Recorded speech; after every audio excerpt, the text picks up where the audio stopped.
Hey y'all, here we are again for episode number 1, 2, 3, 4, 5, 6. Something like that. We will get more organized, but hey, yay us, because we're doing it. We said at the beginning of January we were going to do this every week, and except for that 1 week we had company, we've been here. Yeah. And we got a new mic. So hello, microphone. Trying it out. We'll see how it ends up. Hopefully it helps with the echoiness and background noise. That's the plan. We'll see how this goes.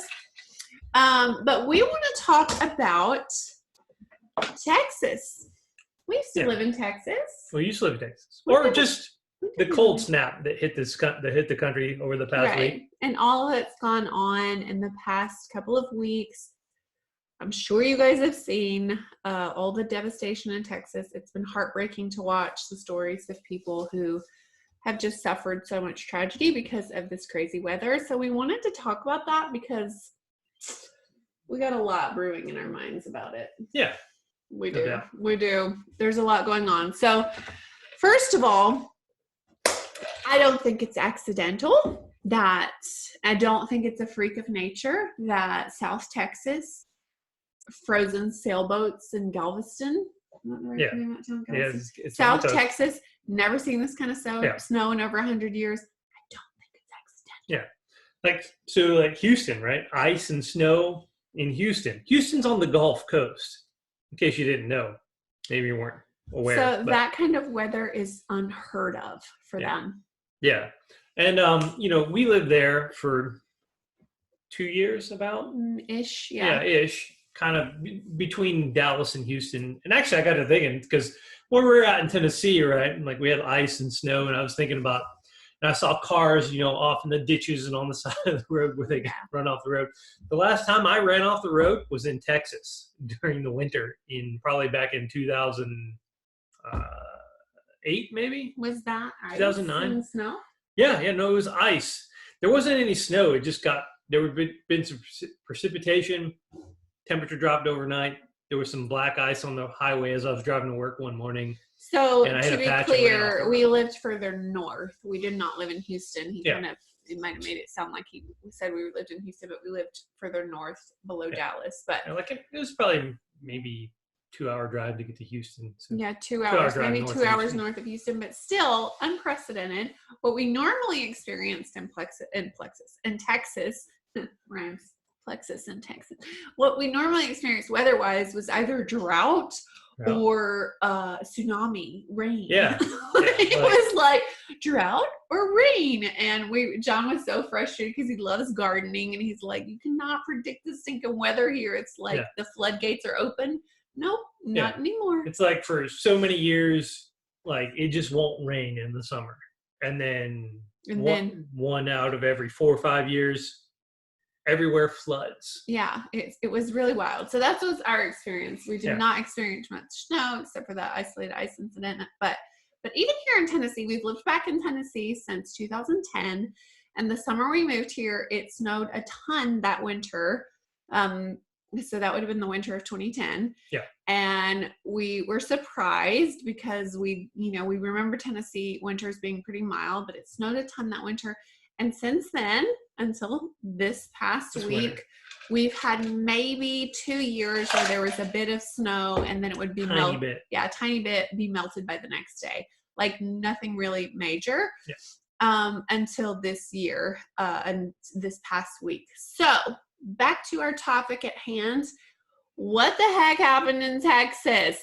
John knows a lot more about this stuff than I do, so he's going to probably talk more than me, but I'm just saying, I don't think it's accidental. And if you have not looked into weather modification and the fact that they can geoengineer, look up Harvard Weather Machine, look up HAARP, look up geoengineering.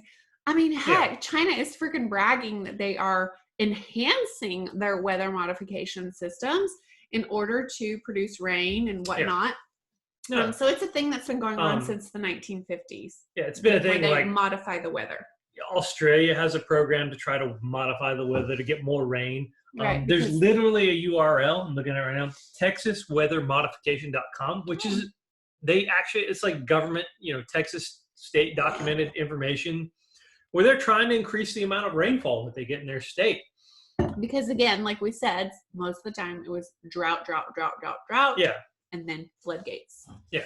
So obviously people are working on figuring this out, and since I remember hearing about it in the 90s when we were young kids, basically younger. Like HARP, which is High Altitude Auroral Research Program. Back then, there was even speculation that it's this facility up in Alaska, and people, the conspiracy theory community would be like, they're using this for weather manipulation. Could be true. I have no idea. I do know that governments, state, as we just look at the state of Texas, countries, China, and if you think China's doing it, the U.S. is definitely doing it. Ways to control and manipulate the weather, potentially for their own benefit, but maybe potentially for not. I don't know. But also, along with that, I mean, you have you can go back and search like Bill Gates, our modern day messiah. Gag on a muffin. Yeah. Messiah. Whatever. Ew. That's what he calls that's himself. how he's vaulted and vaunted in so... society. College dropout who made a really crappy operating system. In my opinion.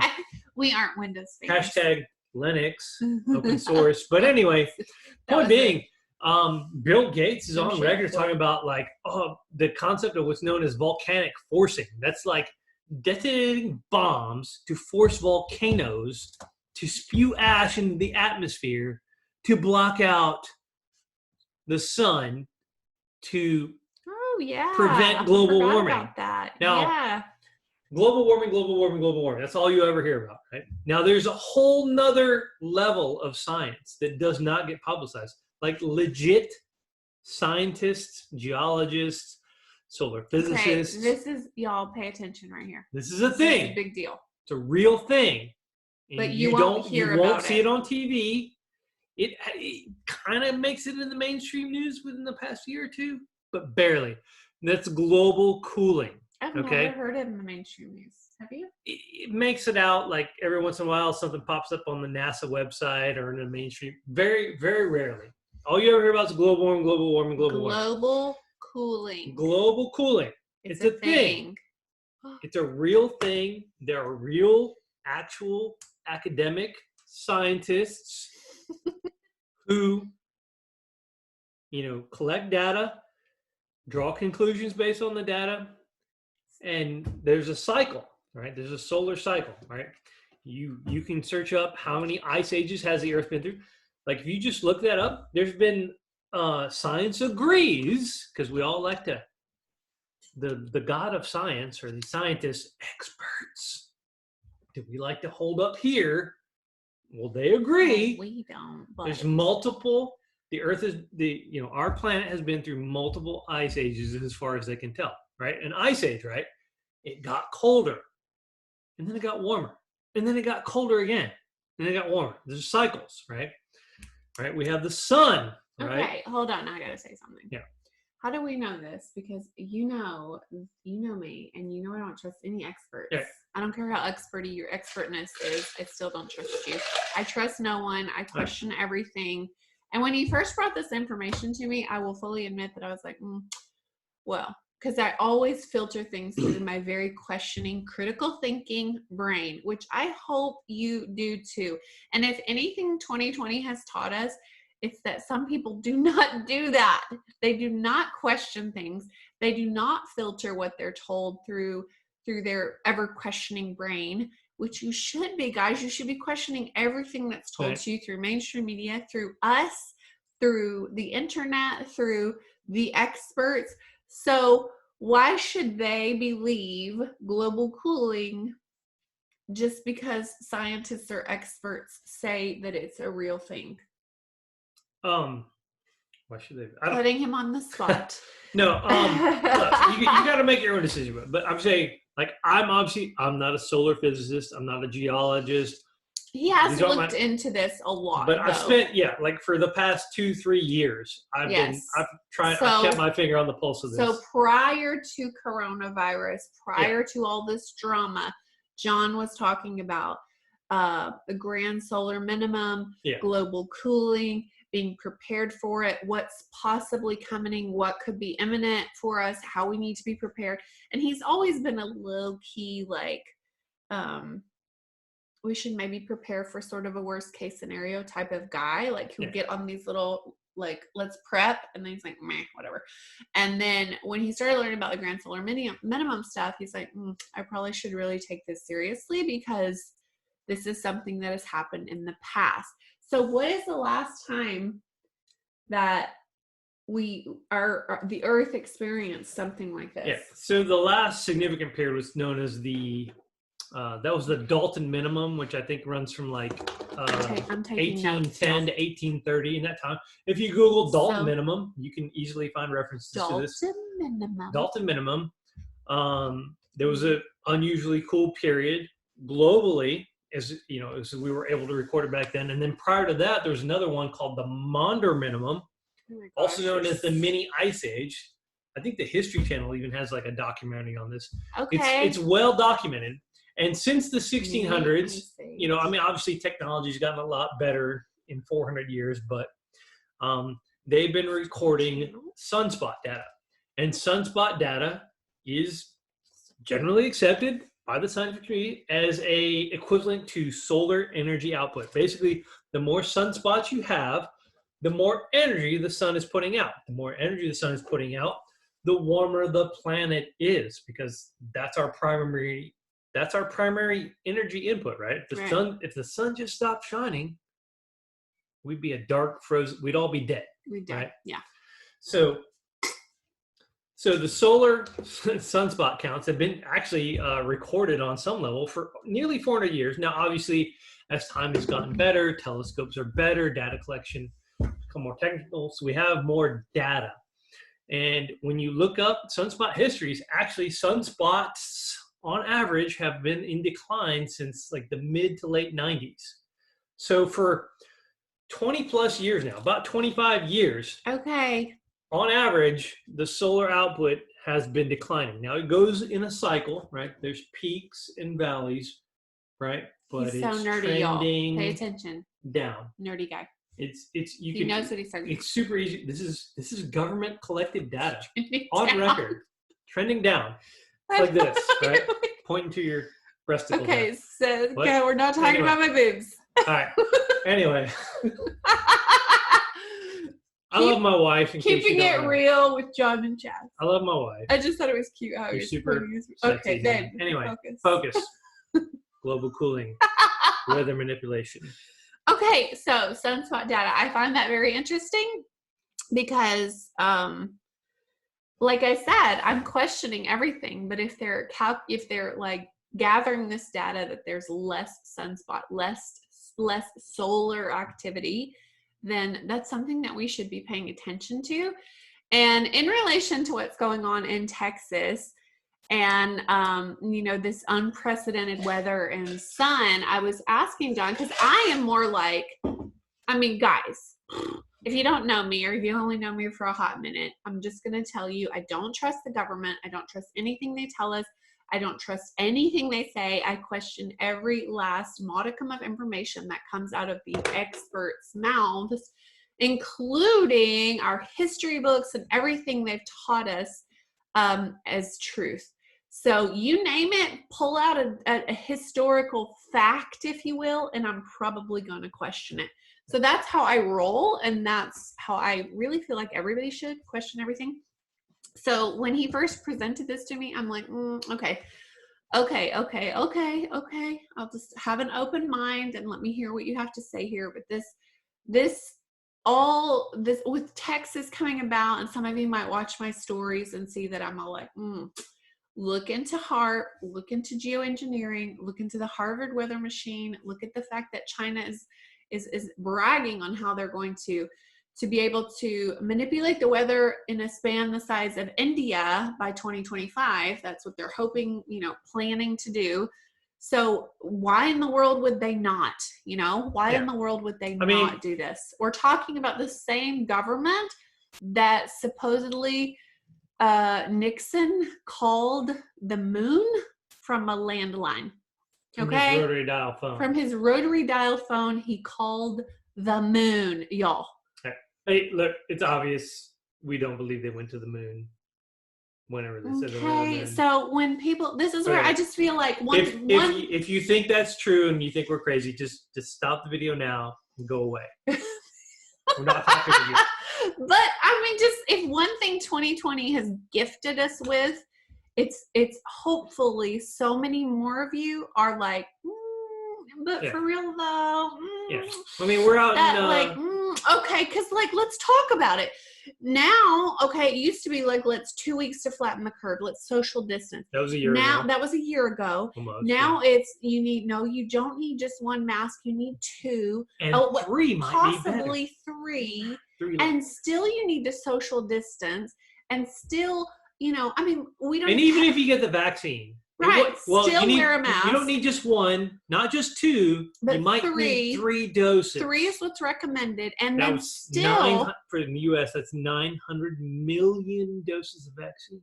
Okay, and still, you're not immune to it. Right. You might have less severe symptoms, but you're still could possibly be contagious to everyone else. So social distance, wear your mask. But if you're seated in a restaurant, you're okay. Right. Just as long as you're putting food in your mouth. Or you're drinking, it's but okay. You get up and eat. Guys, let me just say, if we were really in a pandemic, if this were a real plague pandemic, you'd be vomiting blood and dead in 4 days. Yeah. We wouldn't be questioning all this shiz because it is no one fake question news. If it was like we have not purposely not, like, we don't ever wear a mask. Like, sometimes I have to wear one because my employer requires me to wear one, and I value my job. And he doesn't really want to fight that fight. I don't want. Yeah, I'm not. I don't want to lose my. I'm not in a good position to lose my job yet. Someday. Anyways, when that day comes. But I've never put one on. I'm pretty anti them because I know all this is a big load of BS. Yeah. And if it, like I said, if it were a real plague, we'd be vomiting blood and dead in 4 days. Yeah. Not saying there's not saying it's not a virus, not saying people aren't getting sick and dying, not saying it's not real. I'm just saying it's not a pandemic. Right. Okay.